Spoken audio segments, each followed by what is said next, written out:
Good Morning Business, le grand entretien.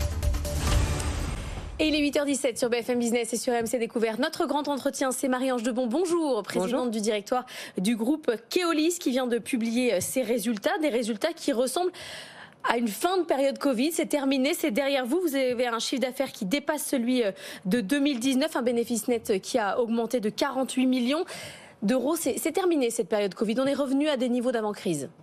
On a eu une très bonne année. Nous avons à la fois été capables commercialement, opérationnellement de bien travailler avec tous les chantiers que nous lançons, celui du recrutement bien sûr, mais aussi celui toujours de l'amélioration de nos réseaux.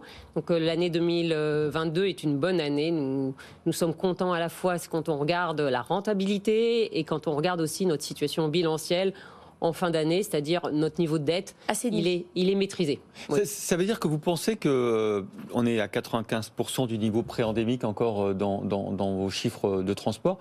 Vous pensez que ce n'est qu'une parenthèse, la pandémie, et que les gens vont reprendre les transports publics autant, voire plus qu'avant? Parce qu'on s'est interrogé à un moment donné sur la peur de l'autre, la peur des virus, le fait que le transport public n'était pas optimal. Non, je pense que c'est une des caractéristiques de Keolis, c'est toujours essayer de comprendre quels sont les comportements des passagers. Ouais. Je pense que les comportements des passagers ne sont pas encore exactement à l'identique de ceux de 2019. Peut-être qu'ils n'y reviendront pas. C'est pas simplement le sujet du télétravail. Ouais. On a fait récemment des enquêtes qui montrent que presque un Français sur deux va moins dans des lieux de convivialité. Donc salle de spectacle, restaurant, salle de sport. Donc et recherche de la proximité de plus grande, plus proche. Donc vous continuez à vous déplacer.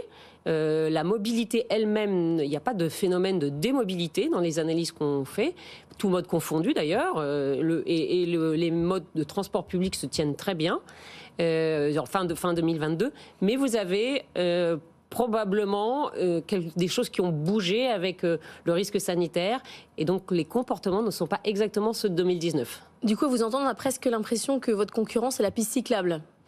Notre concurrent n'est certainement pas la piste cyclable, puisque d'abord Keolis est un très grand opérateur pour ses clients de vélo. On est le deuxième opérateur de vélo. Et notre caractéristique, un de nos savoir-faire métiers, c'est de faire fonctionner bien ensemble les différents modes de transport. Le vélo, le tram, le métro, le bus. On est positionné sur tous ces modes de transport. Donc on fait travailler, on essaye de travailler les correspondances.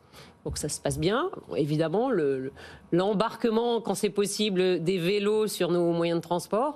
Après, tout est toujours parfois complexe dans les phases de transition. Donc il faut aussi, sur les pistes cyclables et sur les zones réservées aux moyens de transport, que la cohabitation se passe bien sur la route. Ça, c'est un de nos enjeux de conduite. Alors la cohabitation sur les pistes cyclables, ça va peut-être être encore plus vrai pour vous dans quelques temps, parce qu'il y a 7 lots de bus de l'ancien monopole de la RATP qui vont être mis sur le marché. Est-ce que vous serez candidat sur les 7 lots? Alors, si vous parlez de la dernière phase de la mise en concurrence, puisque la concurrence en Ile-de-France, elle a commencé depuis déjà quelques années. Si vous parlez de la dernière phase qui est Paris et la petite couronne, qui avait été prévue par la loi de 2009, c'est 12 lots. Et nous avons déjà remis les premiers lots, puisque nous avons déjà remis 4 lots sur les 12. Et nous remettons la semaine prochaine le 5e lot. D'accord. Donc la concurrence... il en restera 7. Voilà, exactement. Il en restera 7 derrière. Mais on continuera. Vous serez sur les 12 lots? On sera probablement sur les 12 lots. On répond aussi au métro. Donc nous avons répondu, puisque les nouvelles lignes de métro du Grand Paris Express arrivent aussi. Donc on a répondu à la ligne 15, 16, 17, puis on va répondre à la ligne 18 aussi. Ah ouais. Expliquez-nous quand même pour ces histoires de bus, parce que c'est un peu nouveau pour nous. Ça veut dire qu'il y aura certaines lignes qui ne seront pas opérées par la RATP, mais par exemple par Keolis, c'est ça ? Oui, c'est exactement ça. En fait, si vous allez vous promener à Londres, par exemple, ou dans beaucoup de villes, vous avez cette organisation et c'est la région Île-de-France et son organisme qui définit le fonctionnement, Île-de-France Mobilité, qui gèrent la relation passager, qui en définit le niveau de service. Donc oui, ça existe dans énormément de villes. Ce sont des lots qui couvrent des zones géographiques, souvent des dépôts de bus. Voilà, donc oui, ça va fonctionner. Avec un service qui peut être différent du coup, parce que on le voit pour ceux qui habitent Paris, par exemple, les poubelles sont gérées parfois par des acteurs privés, parfois par des acteurs publics. Ça donne des situations totalement différentes. Là aussi, ça pourrait être pareil pour les bus quand c'est géré par la RATP ou par vous. En tout cas, les entreprises ont des savoir-faire qui peuvent être en effet différenciants. Je pense que notre client Île-de-France Mobilité s'assurera d'une qualité de service élevée. Et puis la relation collaborateur est peut-être pas la même. Peut-être, mais bon, là, c'est les vertus de la concurrence aussi, c'est de stimuler tout le monde et de créer, on va dire, un peu de concurrence ou d'émulation qui est normalement bénéfique à l'usager. Y compris entre groupes publics, puisque je rappelle que vous êtes une filiale de la SNCF. Est-ce que par exemple vous avez SNCF et la Caisse dépôts et placements du Québec. Exactement, et le Québec. Est-ce que par exemple vous avez été moins impacté par les grèves là, sur les 6 jours de mobilisation ? Donc sur le premier jour de mobilisation, nous avions à l'échelle de la France, mais ça peut être assez variable selon les réseaux, autour de 11% de grévistes. Et puis ça a été beaucoup plus bas les 2 jours qui ont suivi, ou quasi inexistant. Donc, et en termes de services, du coup, vous avez pu on a très largement assuré nos services. Nous sommes présents dans plusieurs grandes villes en France, donc Lyon, Lille, Rennes ou Bordeaux, pour citer les plus gros réseaux.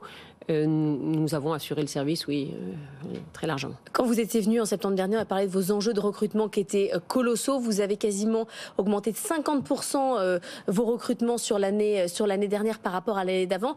Qu'est-ce que vous avez fait pour que ça fonctionne? Vous avez changé les conditions de travail, augmenté les salaires? En fait, on a anticipé ce sujet très tôt. Dès fin 2021, on sentait dans la période post-Covid qu'il y avait un sujet. Donc, en effet, on a lancé une grande campagne de recrutement. On a lancé un programme de cooptation, c'est-à-dire que si vous connaissez quelqu'un avec qui vous avez envie de convaincre de venir faire de la conduite ou de travailler à la maintenance. Donc, et vous avez une prime? Oui, bien sûr. On a eu une prime de 500 €. Si vous ramenez quelqu'un. Le parrainage de salariés. Exactement, le parrainage salarié. À Lyon, 20% de nos recrutements ont eu lieu en 2022 grâce à ce mécanisme de parrainage. Et puis, quoi de mieux que quand vous aimez votre métier, que vous en présentiez les bénéfices. On travaille là-dessus. On travaille sur aussi les contraintes de ce métier, puisque les contraintes horaires sont quand même un élément majeur. Bien sûr. Donc c'est comment on arrive à mieux prendre en compte les rythmes de vie, les contraintes personnelles, familiales de nos conducteurs, pour essayer de réfléchir à des organisations du travail qui prennent plus en compte l'individu qu'une organisation collective de l'entreprise. Ça, c'est intéressant, parce que tout à l'heure, on était avec la présidente de la NDRH qui nous disait qu'effectivement, que dans son enquête auprès des membres de son association, l'Association nationale des DRH, cette envie, effectivement, de moduler, elle parlait de la semaine de 4 jours, elle nous a aussi parlé de la semaine de 6 jours.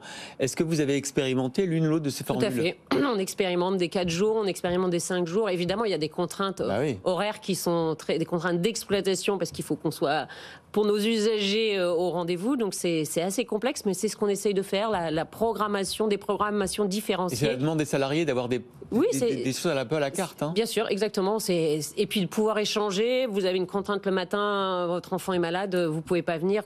Et il faut quand même que le conducteur soit là, sinon l'usager est très mécontent. Donc on travaille là-dessus. On travaille aussi dans la diversité de nos recrutements. Donc recruter évidemment plus de femmes. Nous travaillons sur des deuxièmes parties de carrière, les jeunes aussi, à qui on veut mieux faire connaître le métier de conducteur. Cette problématique, elle est vraiment internationale.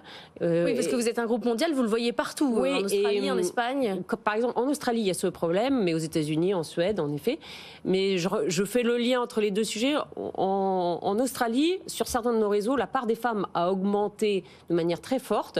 On a réussi à la doubler parce que nous avons introduit le temps partiel, et qui correspondait à une demande. Donc, évidemment, tout dépend des pays, tout dépend des territoires, mais voilà, c'est des actions qu'on conduit pour rendre le métier plus attrayant et mieux connu. Alors encore une question, parce que vous aurez sans doute encore besoin de conducteurs assez longtemps, parce qu'on parle de l'échec de la navette autonome Navia, dans lequel vous étiez actionnaire, échec technique, échec financier. Est-ce que vous avez perdu beaucoup? D'abord, est-ce que vous avez encore des billes dans la société?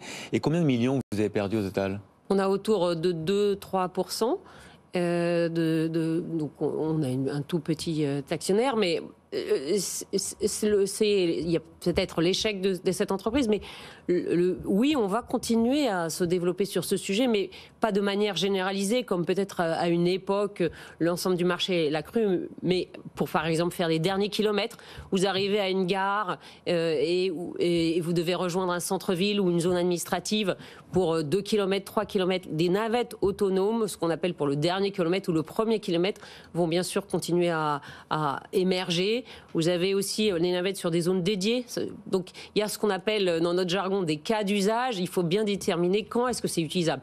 Vous n'allez pas avoir de navettes automatiques sur la place de l'Étoile dans l'année qui vient. Mais oui, c'est une problématique qui va continuer à je pense, avoir du succès parce que ça peut répondre des horaires tardifs, on parlait, ou des très tôt le matin.